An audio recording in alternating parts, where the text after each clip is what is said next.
All right, this is the first video for the experimental notes. In physics, we rely heavily on experiments to help prove theories.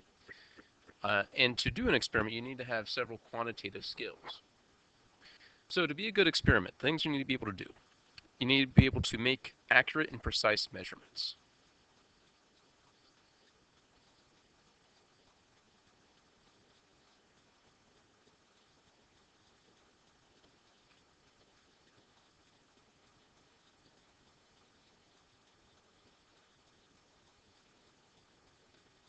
We'll talk about what accuracy and precision means later. You need to be able to use a range of instruments.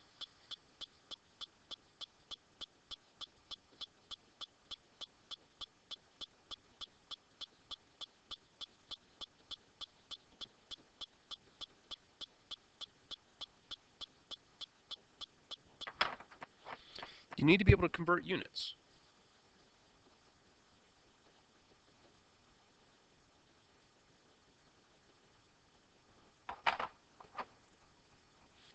You need to be able to make estimates.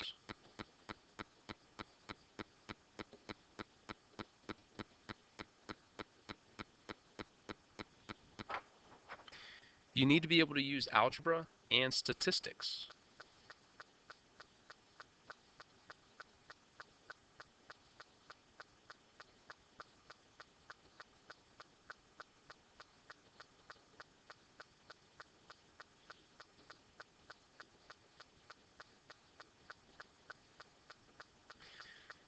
And you need to be able to construct and interpret graphs.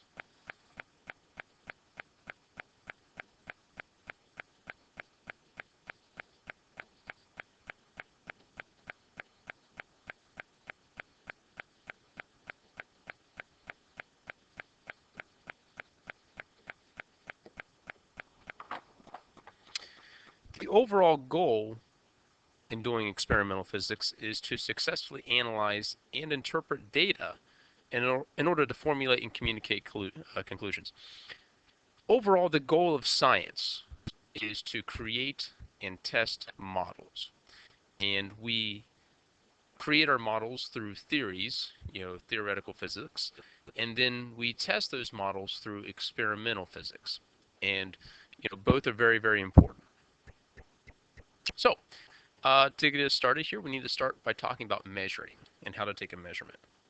The first thing you want to do is choose the appropriate tool.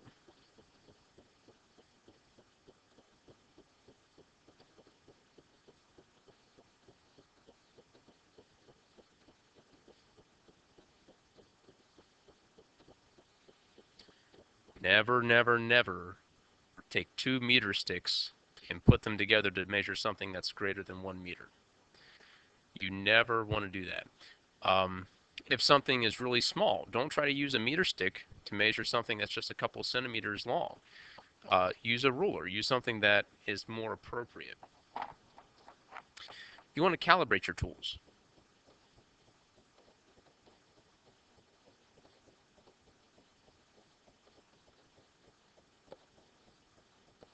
Before you ever use a triple beam balance, make sure that you check to see that it's calibrated.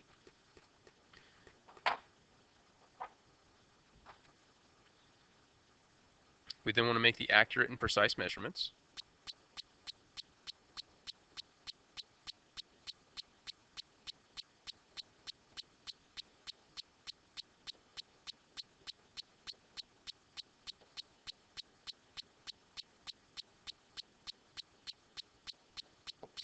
And then we want to record our measurement with the proper estimate of uncertainty.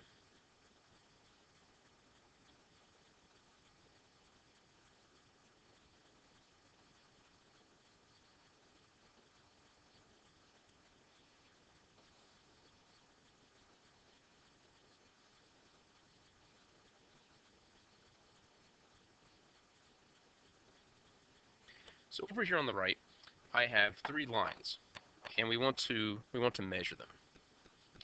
So they're A, B, and C. So for line A here, looking at it, if I were to record that measurement, to me that looks like it's 9.5. But the thing is, I'm not really certain if it's actually at 0.5. It might be a little past 0.5. It might be a little before it. So I'm going to make an estimate. I'm going to estimate the uncertainty. And I'm going to say my uncertainty is 0.2. So that line could be 9.3 or it could be 9.7. Now we always want to include units. Since there's none posted, I'll just use the word units. So I'm going to say that the length of this line is 9.5 plus or minus 0.2 units. This next line, line B,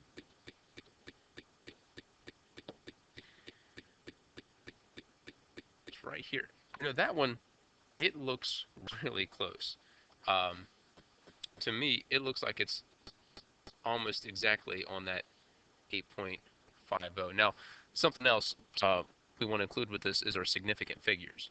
So when you write out a number, a measurement, you include the digits that you know for certain, and then you go one digit past for your uncertainty. So looking at this, it looks like it's 8.5. I'm certain of 8.5. And then my last term, that's my significant figure, is 0. I'm going to say it's right on there. But again, I need to include my uncertainty. And I'm going to say that the uncertainty here is 0.01. So I'm going to say that this line is somewhere between 8.49 to 8.51 units long.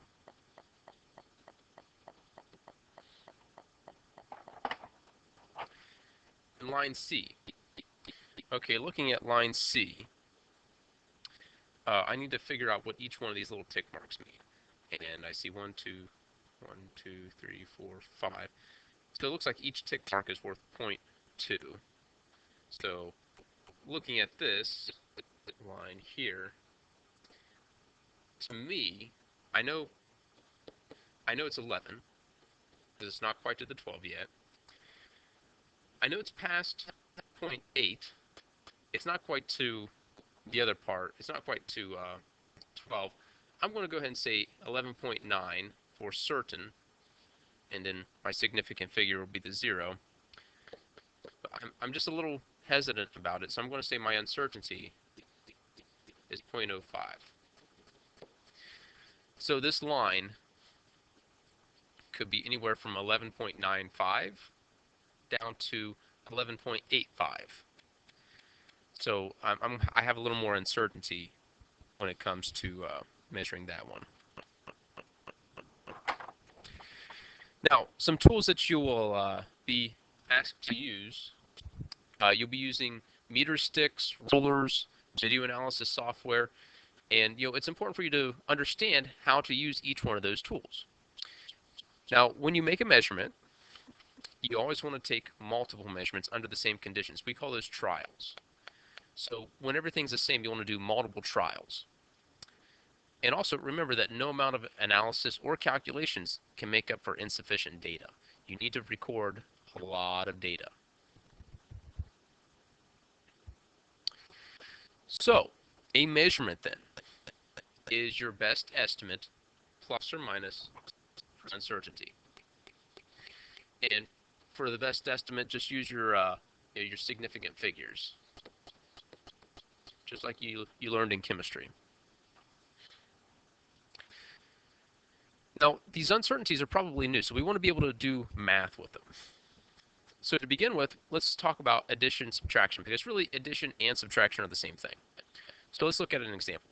A student needs to find the length of a long table, but the student only has a 2-meter long stick, a 1-meter long stick, and a ruler. And the 3 measurements that she gets will be 2 meters, 2.0 plus or minus 0.005 meters, 1.0 plus or minus 0.005 meters, and 60 plus or minus 0.005 centimeters. Now, I just got done telling you that I never want to see you do this, but the student is going to go ahead and commit the sin and put those three together. She's going to put the 2 meter stick up against the 1 meter stick, and then the ruler up against that. I would never advocate for this, but let's say it happens. So we want to be able to add these three measurements to find out the length of this table. So the first thing you do is you take the estimates, the best estimate, and you add them together. So we got 2.0 meters, 1.0 meter, and then 0.60 meter. Remember to convert everything into your meters. And when you add, you want to go with the least amount of significant figures, and all of these numbers have two significant figures. So I'm going to say my best estimate is 3.6 meters. Then you want to add the uncertainties. So I've got 0.005 meters, 0.005 meters. Now this one, be careful. This one is in centimeters, and we want to convert it to meters.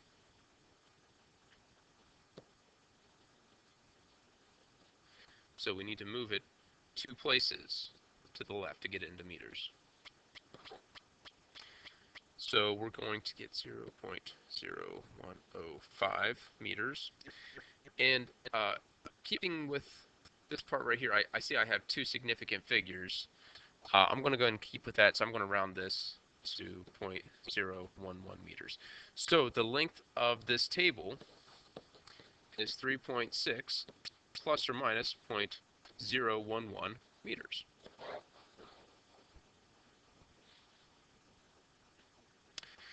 Now for multiplication and division. So for our example here, a student is measuring the volume of a cube. He measures the length to be 7 plus or minus 0.1 centimeters, the width to be 5 plus or minus 0.2 centimeters, and the height to be 9 plus or minus 0.5 centimeters. What is the volume of this cube? Okay, the first thing you want to do is take the best estimates and go ahead and multiply them. So I've got 7 centimeters times 5 centimeters times 9 centimeters. So that is 315 cubic centimeters. Make sure that you multiply the units also. Now for the uncertainties, for this one, what you want to do is you want to turn all the uncertainties into percentages. So I've got 0.1 divided by 7 times 100%. So that's 1.4%. I got the 0.2 over 5. That one's 4%. And then we got the 0.5 over 9.